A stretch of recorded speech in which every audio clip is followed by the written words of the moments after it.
আবার হে ভাতৃগণ, আমাদের প্রভু যীশু খ্রিস্টের আগমন ও তাহার নিকটে আমাদের সংগৃহীত হইবার বিষয়ে তোমাদেরকে এই বিনতি করিতেছি, তোমরা কোনো আত্মা দ্বারা বা কোনো বাক্য দ্বারা অথবা আমরা লিখেছি মনে করিয়া কোনো পত্র দ্বারা মনের স্থিরতা হইতে বিচলিত বা উদ্বিগ্ন হইও না।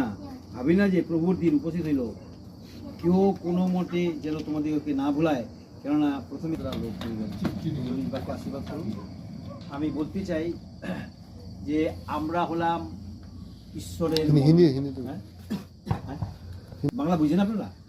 আচ্ছা, তো বাংলায় বলে সহজ হবে। তো আমরা হলাম ঈশ্বরের মনোনীত সন্তান, কারণ প্রভু যীশু খ্রিস্ট যখন এসেছিলেন আমাদের পৃথিবীতে, হ্যাঁ, তিনি কিন্তু ধার্মিকদের জন্য আসেন। ধার্মিক বলতে যারা একদম খুব ধর্ম নিয়ে কথাবার্তা বলে বা ধর্ম সম্বন্ধে বলে, কিন্তু তিনি ধার্মিকদের সম্বন্ধে আসেন। মনে করেছে যে আমরা পাপী না।